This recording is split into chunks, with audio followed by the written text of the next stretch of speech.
Estamos estudiando, leyendo las cartas del apóstol Juan a las 7 iglesias de Asia, en el Apocalipsis. Hoy vemos Apocalipsis 3, del 1 al 6. Es el mensaje a la iglesia de Esmirna. Ahí está, Biblia, se olvidaron. La iglesia de Esmirna. Dice en el 3.1, escribe el ángel de la iglesia en Sardis. No, que Esmirna ya la vimos, Sardis. Escribe al ángel de la iglesia en Sardis. El que tiene los 7 espíritus de Dios y las 7 estrellas dice esto: yo conozco tus obras, que tienes nombre de que vives y estás muerto. Sé vigilante y afirma las cosas que están para morir, porque no he hallado tus obras perfectas delante de Dios. Acuérdate, pues, y arrepiéntete, pues si no velas, vendré sobre ti como el ladrón, y no sabrás a qué hora vendré sobre ti. Pero tienes unas pocas personas en Sardis que no han manchado sus vestiduras, y andarán conmigo en vestiduras blancas, porque son dignos. El que venciere será vestido de vestiduras blancas, y no borraré su nombre del libro de la vida, y confesaré su nombre delante de mi Padre y delante de sus ángeles. El que tiene oído, oiga lo que el Espíritu dice a las iglesias. Este libro está escrito en griego, pero en un griego que no es igual a los otros, como de Juan, primera, segunda y tercera de Juan que escribió él, con un griego distinto. Dicen que realmente es angelical, ¿no? Por la forma que tiene de expresarse, la forma que tiene de demostrar lo que vio el apóstol Juan cuando estaba en Patmos, en la isla, desterrado, solito allá en la isla de Patmos. Y él tiene la revelación de Cristo. Se le presenta a él Cristo y le dice: escribe en un libro lo que ves y las cosas que van a venir después de esta. Y le mandes esto a las iglesias de Éfeso, de Esmirna, de Pérgamo, de Tiatira, de Sardis, de Laodicea y de Filadelfia. Estas 7 iglesias se encontraban en Asia Menor. Entonces él desde Patmos les envía estas cartas. Se calcula que están enviadas en el año 95 después de Cristo, ¿no? Está escrito esto. Y si pensamos en la ciudad de Sardis, esta ciudad había sido fundada en el 1100 más o menos, y era la capital de Lidia, de los lidios. Lidia era un reino que estaba en Asia, y ellos tenían esta capital, y habían creado en esta capital una cosa hermosa, con muchos templos, con mucha gloria, y estaba en una especie de meseta que estaba arriba de una montaña. Estaba en la punta de la montaña, en una meseta, y tenía acantilados como de 300 y 400 metros, así que era un bastión, ¿viste? Tenían una sola entrada, tenían un lugar muy seguro. Y en el 700 sufre, junto también con las otras ciudades, sufre un terremoto, que hay gran destrozo. Después en el 545 más o menos, viene Ciro, el persa, y toma la ciudad de Sardis. La toma, la hace persa y la vuelven a levantar y a hacerla gloriosa y muy hermosa. Después en el 330 Alejandro Magno la vuelve a tomar. Y los dos la toman de la misma forma, ¿saben? Dice la historia que Alejandro Magno había rodeado la ciudad, pero tenía un solo lugar para entrar y lo tenían recontra custodiado. Pero no así los otros lugares. Y dice que, cuenta la historia que vieron caer un casco y lo dejaron, estaban todos ocultos, agazapados, y bajó un soldado a buscar el casco. Entonces lo único que hicieron fue seguirlo por donde se podía bajar y subir a la ciudad, por esas grandes murallas, y por ahí la pudieron tomar, porque la tomaron por lugares donde ellos no estaban esperando ser tomados. Entonces lo habían desprotegido a esos lugares, porque ellos sabían, como tenían acantilado, no, nadie iba a venir por acá. Pero pudieron tomarla por lugares donde ellos no estaban vigilando. Y era una ciudad que tenía una super gloria porque era muy, muy grande y muy, muy hermosa. En el 129 a.C. la toman los romanos y también la levantan, la hacen hermosa. Y ahí había una gran congregación judía, pero en esa época los judíos ya eran perseguidos, o sea, porque ya habían destruido el templo en Jerusalén, entonces ya si no pagaban a Roma, nos cobraban.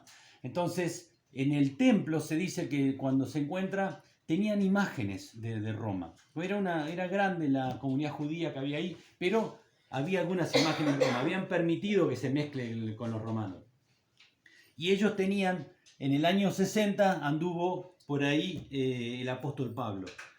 En Hechos 19 dice de que él cuando anduvo por ese lugar estuvo 3 años andando por toda Asia. Y ahí estaban los discípulos de Juan el Bautista que habían ido ahí también. Así que había una gran cantidad también de cristianos, de seguidores de Cristo. Dice que cuando fue Pablo a esos lugares, la manifestación que hubo del Espíritu Santo fue tremenda. Dice que Pablo iba caminando y los trapos de él, incluso los delantales, los llevaban a los lugares para la gente se sanaba y se convertía y había grandes milagros. Había una gloria de Dios, un avivamiento hubo en toda la zona de Asia, que dice que cuando iba Pedro, sus sombras sanaban a los enfermos. La gran manifestación del poder del Espíritu Santo a través de los apóstoles fue tremendo. Entonces, la iglesia que se levantó ahí en Sardis también fue gloriosa. Así que tenía una ciudad gloriosa y tenía una iglesia gloriosa. Ahí estaba el templo de la diosa Cibeles, que era la diosa de los lidios, que era la madre de Dios. Era la madre y era la diosa de la tierra. Luego fue Diana o Artemisa, que fue de los griegos. Y entonces le hicieron templos y tenían un templo majestuoso también en Sardis. Era muy, muy gloriosa la iglesia. Pero la ciudad también había tenido una tremenda gloria. Pero la había tenido en la época de antes de los romanos, porque cuando vinieron los romanos a tomar esa iglesia empezó una decadencia en esas ciudades impresionante, o sea que ellos estaban viviendo de glorias pasadas. Y la iglesia también, cuando Juan manda esta carta a Sardis, ya estaba muerta la iglesia, ya estaba muerta. ¿Qué pasó? Vamos a verlo más adelante, pero lo que pasaba era que la iglesia se murió, el Espíritu Santo se fue y nadie se dio cuenta. Y este es el mensaje a la iglesia de Sardis. Esta era una iglesia esplendorosa, era una ciudad esplendorosa, pero en este tiempo, caput. Y cabot, decía, así se llamaba cuando la gloria traspasada, la gloria se fue, ¿no? Dice, escribe el ángel de la iglesia de Sardis, el que tiene los 7 espíritus. Yo conozco tus obras, que tienes nombre de que vives y estás muerto. A todas las iglesias le dice, yo conozco tus obras por la omnipotencia, la omnisciencia de Dios que conoce todas las obras totales, la que hago en lo oculto como la que hago a la luz del día, ¿no?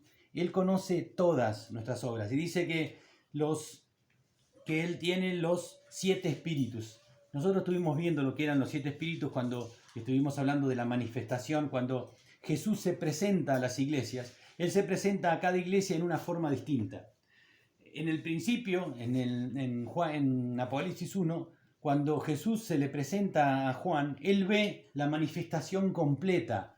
Él ve que los atributos de Dios en esa manifestación, con sus vestiduras, con sus ojos de llama, con su rostro como el sol, con su voz como estruendo de muchas aguas, esas ropas blancas, largas, cinturones de oro, cabellos blancos, dan mostrando los atributos de Dios, que eran, ¿se acuerdan? Soberano, Dios es eterno, Dios es omnisciente, omnipresente, omnipotente, Dios es inmutable, Dios es veraz, Dios es justo y Dios es amor. Esos son los atributos de Dios y Él se presenta a Jesús con esos atributos. Eso es lo que Juan ve. Entonces, uno de esos atributos es esto. Él habla del espíritu, de los 7 espíritus. En Isaías 11 nos habla también Isaías de que del retoño, de la vara de Isaí iban a ser un retoño. Y eso quiere decir de que Isaí era, ¿quién era? ¿Se acuerdan quién era Isaí? Era el padre de David. Dice que de ahí, de Isaí, va a brotar una vara y va a brotar un retoño. De David va a brotar ese retoño que era Jesús. 700 años antes lo profetiza Isaías, de que iba a venir, de David iba a nacer el Hijo de Dios, ese David. Y que iba a tener, dice, saldrá una vara del tronco de Isaí y un vástago retoñará de sus raíces. Y reposará sobre él el espíritu de Jehová. Ahí están los 7 espíritus, ¿no? El espíritu de Jehová, el espíritu de sabiduría, el espíritu de inteligencia, el espíritu de consejo, el espíritu de poder, el espíritu de conocimiento y el espíritu de temor de Jehová. Eso habla de los 7 espíritus. Es el Espíritu Santo, pero es la representación del Espíritu Santo en Cristo. Son todos los atributos. Pero ya Isaías, 700 años antes, lo estaba diciendo, ¿no? Esos son los 7 espíritus. Y dice también las 7 estrellas. Cuando Juan ve esa manifestación, lo ve a Cristo, que él andaba por entre medio de los 7 candeleros, que son las iglesias. Cristo está entre medio de la iglesia. Y que en su mano derecha tenía 7 estrellas. Las estrellas eran los ángeles, los enviados, los que hablan de parte de Dios. Dice que los tiene en su mano derecha. Su mano derecha simboliza que los tiene guardados, escondidos, bajo su protección, bajo su cuidado. Y cada uno de ustedes es una estrella. Porque al cumplir la gran comisión, ir y hacer discípulos, bautizarlos, proclamar el Evangelio, hablar de Cristo y hacer la voluntad de Dios, estás siendo ese ángel que tiene el Señor para extender su reino, para hablar de Él, para llevar amor, para llevar paz, para llevar perdón, para que llevemos a Cristo. O sea, cada uno de ustedes representa a esas estrellas. Y Cristo te dice, te tengo en mi mano derecha, te tengo guardado, cuidado. Eso es lo que se presenta. Y así se presenta Jesús a esta iglesia.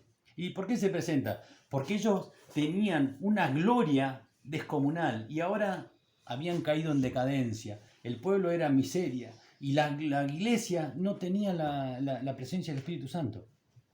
Entonces Cristo se presenta porque ellos entendían cómo se estaba presentando Jesús. Y le dice que tienes nombre de viva y estás muerta. Ese es el nombre. Sardis era una iglesia esplendorosa. Yo puse como título Vive sin mancha, ¿no? Pero era la iglesia esplendorosa de Sardis. Y era la ciudad esplendorosa. Pero ahora dice que estaba muerta, le dice Dios.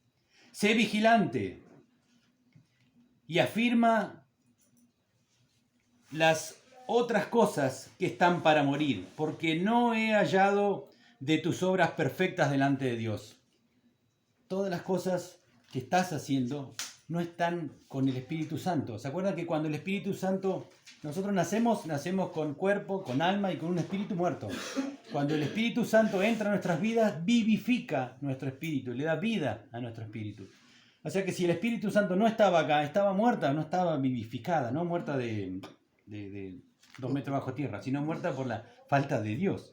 Y le dice, sé vigilante. ¿Se acuerdan que a Sardis la combatieron y la tomaron 2 veces por no estar vigilando las partes de atrás y del costado, por estar vigilando solamente la parte del frente? La tomaron. Entonces le dice, no permitas que el pecado te doble, que las tentaciones te lleguen, que las tentaciones te ganen. Sé vigilante. En la Biblia, el Nuevo Testamento habla 14 veces de velar y orar. Velad y orad. Si lo repite tantas veces el Señor, es porque sabe que nos cuesta entender esas cositas, ¿no? Velar, estar atentos, porque el enemigo está atento, 24/7, ¿no? Sé vigilante y afirma las otras cosas que están para morir. ¿Qué quiere decir? Que hay cosas que todavía están vivas en vos, en Sardis en este momento. Así que a esas cosas tenés que darle importancia y reavivarlas. Porque no he hallado tus obras perfectas delante de Dios. Lo que estaban haciendo lo estaban haciendo por interés propio, por dinero, como las otras iglesias también, ¿no? Haciendo cosas para Él, para hacerse ver, para que los demás lo vean, para sentirse bien, pero no la estaban haciendo para Dios.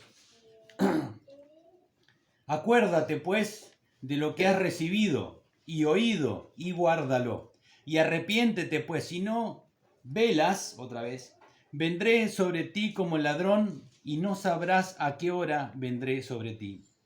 Saben, acá tenían un sacerdote que se llamaba Melitos, no Militos, Melitos.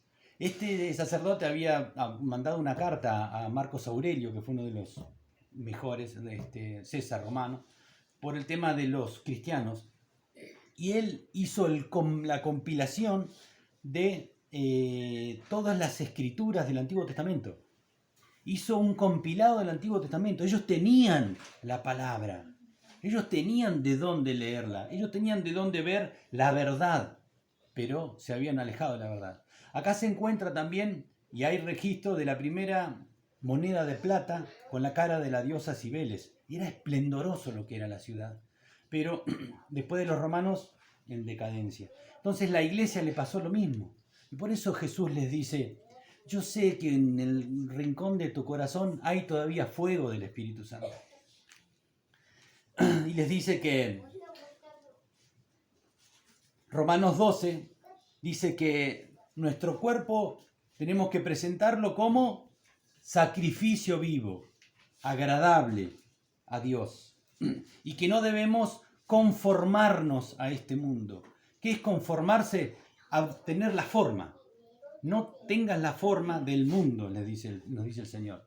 No te conformes a este mundo. Todas las obras que estaban haciendo, no la estaban haciendo para Dios, sin el Espíritu Santo. Y el Señor nos dice de que Él tiene cosas nuevas para nosotros.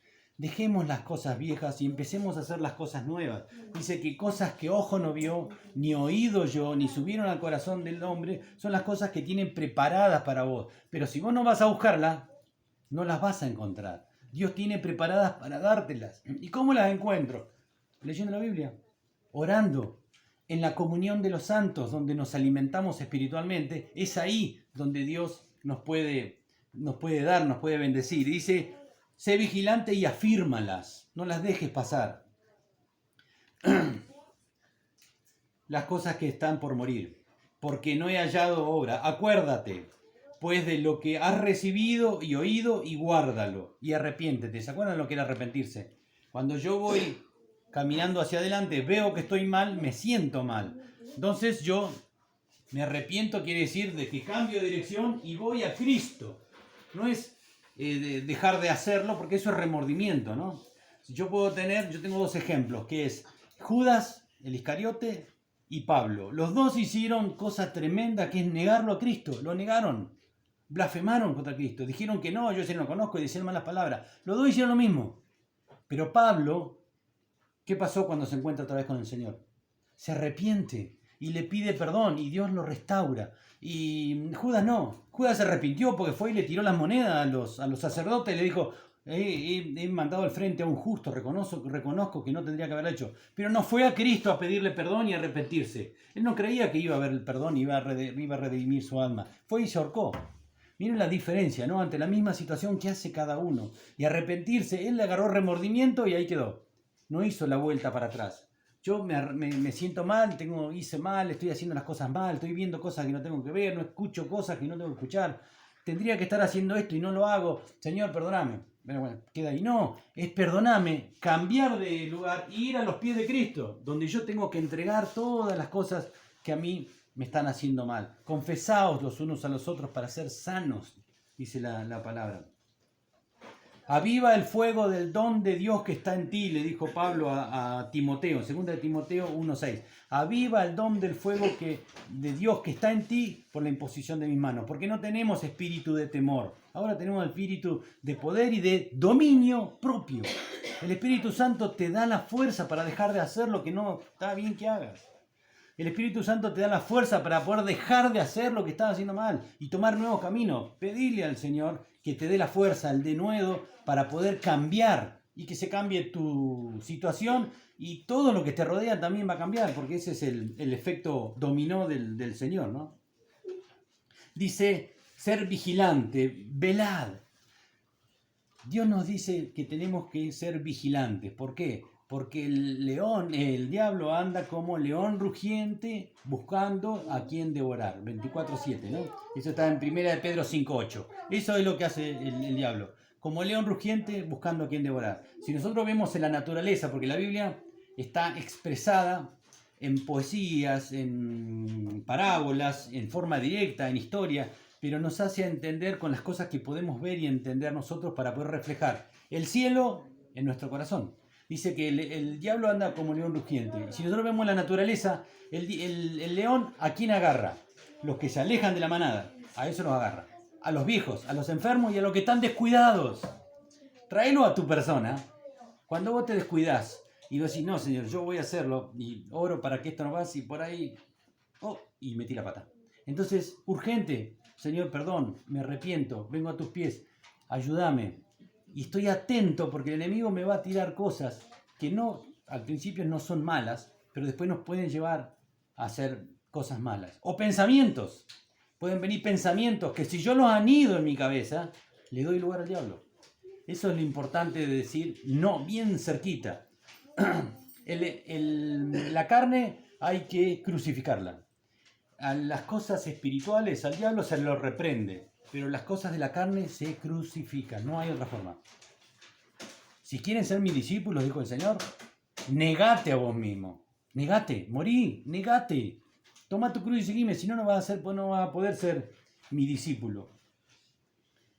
En 1 Corintios 11, cuando el Señor está hablando de la Santa Cena, de cómo hacer la Cena del Señor, les dice al final, examínense, busquen ustedes mismos cómo están, piensen a la luz de las Escrituras, cómo están, 11:31, búsquense ustedes mismos, véanse ustedes mismos cómo están, examínense cada uno de ustedes. Dice, hay muchos que duermen y están enfermos. Despiértate, iglesia, despiértate tú que duermes, dice la palabra, y el fuego de Dios te va a levantar, te va a iluminar y va a hacer de que camines en luz. Dice Romanos 8 que si yo vivo como en las cosas de la carne, voy a morir. Pero si yo por el Espíritu Santo hago morir esas cosas de la carne, esas obras, esas cosas de este mundo, voy a vivir, voy a tener la vida. Santiago 4:3 dice que la amistad con el mundo es enemistad con Dios. Lo estuvimos viendo, ¿no? El Santiago la vez pasada. Dice que no sabrás, arrepiéntete, pues si no velas, vendré sobre ti como ladrón y no sabrás a qué hora vendré sobre ti. Y eso no es la segunda venida del Señor que dice que va a venir como ladrón en la noche. No, eso se lo está diciendo la iglesia de Sardis, que va a venir, que se van a morir. Que van a morir, eso es lo que le está diciendo el Señor. No te mueras sin arreglar tus cuentas con el Señor. Si el Señor hoy habla a alguien, vos fíjate que cuando habla en el 1:3 dice, bienaventurado el que lee y los que oyen las palabras de esta profecía y guardan las cosas que en ella están escritas, porque el tiempo está cerca. Cuando el Señor habla, puede ser a alguien de acá, puede ser alguien de acá de internet que esté mirando, puede ser a mí, que seguramente a mí también me está hablando. Pero cuando el Señor habla es el momento de frenar la pelota en el partido, organicémonos y ver de cambiar situaciones, ¿no? Por eso viene la palabra del Señor. Dice que no sabes cómo vendré como ladrón en la noche. Y tal vez después sea tarde para arrepentirse. Porque tienes unas pocas personas en Sardis que no han manchado sus vestiduras y andarán conmigo en vestiduras blancas porque son dignas. Eclesiastés 9:8 dice que debemos andar en vestiduras blancas todo el día, siempre, porque no sabemos cuándo llegará la noche. La noche está avanzada, estamos mucho más cerca de la venida del Señor que cuando escribieron esto, que dice que ya estaba avanzada la noche. O sea que en cualquier momento puede llegar el Señor en su segunda venida o que venga para mi vida esta noche. Un accidente, una embolia, no sé, cualquier cosa que pueda pasar, se terminó. Entonces Dios dice, laven sus vestiduras, las manchas que tienen, como hacemos cuando se dice en la horita feliz, ¿no? El blanco con las manchitas, esos son los pecados. Pero el Señor nos dice, laven sus ropas, sus vestiduras, para andar con vestiduras blancas. Dice que hay un grupo, un remanente, que no dobló sus rodillas, o sea, que no se contamina con el mundo, que se mantiene. ¿Saben? Mi hija cuando era chiquitita, cuando era bebé, no soportaba mancharse, ni la ropa, ni las manos, nada. Y gateaba con las manos así ponían las manos, para no mancharse las manos. No, hoy ella todavía no come sándwich con la mano, tiene eso, pero también ella no mancha su corazón. Tiene una relación con Dios tan impresionante, tan espectacular, Yara, que no se mancha, se guarda virgen, se guarda pura, se guarda realmente con vestiduras blancas. Eso es algo que yo destaco de Yara Misa, que como ella se cuida de manchar sus vestiduras, que es lo que Dios nos está pidiendo. No se manchen. Y si están manchados hay opción, hay un lavarropas, que es la sangre de Cristo, que es los pies de la cruz, que es el lugar donde nosotros podemos ir a pedir perdón y poder lavar nuestras ropas en su sangre. Por eso dice de que hay un grupo de personas que no se ha contaminado con él. Cuando Lot se separa de Abraham, les da las tierras, que eran unas tierras hermosas, elige Lot las tierras más hermosas y se va a vivir ahí. Y después se fue a vivir un poquito más lejos, y después se fue un poquito más lejos y terminó viviendo en Sodoma, en un lugar recontra podrido. De a poquito se fue yendo, de poquito, y terminó viviendo en Sodoma. Abraham, cuando el Señor le dice, vete de tu tierra, de tu parentela, deja todo. ¿Y Abraham qué hizo? Se llevó a Lot y se llevó a su padre. Él se fue. Abraham, el padre de la fe, se fue, pero se llevó a su papá. Y no avanzó hasta que no se separó de ellos, hasta que no murió su padre. ¿Saben cómo se llamaba el padre? Taré. Taré en la lengua es que te tardanza significa. O sea, hasta que él no se libró de lo que Dios le había dicho, deja todo. Deja tu parentela, deja tu ciudad, deja todo y venite acá que yo te voy a mostrar el lugar y vas a ver. Y él se llevó, bueno, Lot fue porque iba colgado, ¿no? Pero cuando Dios da una palabra, no cruce que te vas a quedar ahí con el agua, y vos cruzás con el coche, te vas a quedar ahí en el agua. No sé quién te lo dice. Pero Dios envió a alguien para que le ayude. Claro, sí. Santiago 1:21 dice que debemos... Vamos a leer. Santiago 1:21. Sí, que dice que no debemos ser solamente oidores de la palabra, sino hacedores, quiere decir poner en práctica. Dice... 21. Por esto, mis amados hermanos, todo hombre sea pronto para oír y tardo para hablar, tardo para irarse. Eso quiere decir que tenemos una sola boca y dos orejas, ¿no? Porque la ira del hombre no obra la ira de Dios, por lo cual, desechando toda inmundicia y abundancia de malicia, recibid con mansedumbre la palabra implantada, la cual puede salvar vuestras vidas. Eso quiere decir de que tenemos que leer la Biblia no con un espíritu así a la rápida o diciendo, ¿qué me dice esto? Porque me hace enojar la Biblia, cosas que me dice que a mí no me gustan. No, con mansedumbre, porque lo que está escrito acá puede salvar tu vida. Me perdí. Acá, pero sed hacedores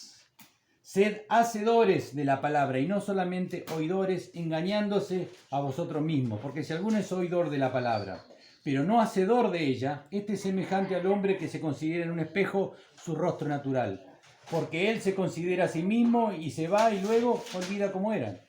Mas el que mira atentamente en la perfecta ley, la de la libertad, y persevera en ella, no siendo oidor olvidadizo, sino hacedor de la obra, este será bienaventurado en lo que hace. O sea que si yo leo la palabra y pongo en práctica lo que dice la Biblia en mí y de mí, voy a ser bienaventurado. Si alguno se cree religioso entre vosotros y no refrena su lengua, sino que engaña su corazón, la religión de tal es vana. La religión pura y sin mácula delante de Dios el Padre es esta: visitar a los huérfanos y a las viudas en sus tribulaciones y guardarse sin mancha del mundo. Eso es lo que nos pide Dios. Santidad. ¿Qué es santidad? No es el santito que tiene la aureolita acá amarilla. No. Santidad significa separado de las cosas malas de este mundo para Dios. Es eso, separado para Dios. Cuando Jesús le pide al Señor, Señor, no te pido que los saques del mundo a los discípulos, sino que los guardes del mal. Y Él lo hizo. Él nos guarda del mal. El remanente es ese grupo de personas de que no se contamina, de que no hace las cosas de este mundo, que lee la Biblia y pone en práctica la Biblia. Dice 2 Corintios 7 que debemos limpiarnos, limpiémonos de las cosas de la carne. Limpiémonos, ¿cómo? Como dijimos antes, yendo a los pies de Cristo a pedir perdón. Seguid la santidad, dice Hebreos 12. Seguid la santidad. ¿Qué pasa si no seguís la santidad? Los que no siguen la santidad no verán al Señor. Es así de simple. Si yo no sigo la santidad, nadie verá al Señor. Debemos volver a Jesús. Él es el único que puede darnos la posibilidad de lavar nuestras vestiduras en su sangre. Solamente Juan 14:6. ¿Qué dice Juan 14:6? Es muy conocido. Yo soy el camino, la verdad y la vida, y nadie viene al Padre si no es por mí. Nadie llega si no es por Cristo. A Cristo, a Él, a sus pies, es el único que nosotros podemos lograr las vestiduras blancas. Y dice lo de vestiduras blancas, ¿por qué? Porque el simbolismo que para ellos tiene. Acuérdense que los romanos, el emperador usaba esos trajes de guerra, pero como estaba en su casa eran todas ropas blancas. El Senado usaba ropas blancas, en las fiestas se usaban ropas blancas. Es el simbolismo de la santidad, de no tener manchas y suciedades. Por eso es tan insistidor el Señor, de que los que caminen no se manchen con este mundo. Y si se mancharon porque fueron débiles con algo, tenemos la posibilidad de arrepentirnos, cambiar de dirección, ir a los pies de Cristo y lavar nuestras vestiduras. Así que el Señor a ellos también les dice, arrepiéntanse, arrepiéntanse. Jesús acá le da 7 órdenes a la iglesia de Sardis y le dice, sé vigilante, afirma lo que sabes, acuérdate de lo que te fue enseñado, guárdalo, arrepiéntete, vela y al que vence, le será vestido de vestiduras blancas, y no borraré su nombre del libro de la vida, y confesaré su nombre delante de mi Padre y delante de sus ángeles. El libro de la vida es el que están escritos todos los nombres. Yo pensé cuando era chico, leyendo la Biblia, la abrí 2 veces y las 2 veces la abrí en una genealogía. De uno engendró al otro, el otro engendró al otro, fulano engendró a sultano. Yo pensé que algún día iban a escribir mi nombre en ese libro. Yo pensé que era una genealogía de todos los que habían nacido en el planeta. Y este es el libro de la vida que está en manos de Dios, que anota los nombres de aquellos que van a ser salvos, que son salvos, ¿no? Es el libro de la vida. Y en muchas partes de la Biblia, yo lo anoté acá, que en Éxodo, en Daniel, en Filipenses, ahí están anotados de lo que es el libro de la vida. Cuando estaba Moisés, vuelve del monte y sus discípulos habían hecho ya un becerro de oro, como tardaba Moisés, se hicieron un becerro de oro. Y le dice Moisés al Señor, Señor, si llego y veo que están ellos haciendo un becerro de oro, por favor no los mates. De última, sacame a mí del libro de la vida, ráeme del libro de la vida a mí.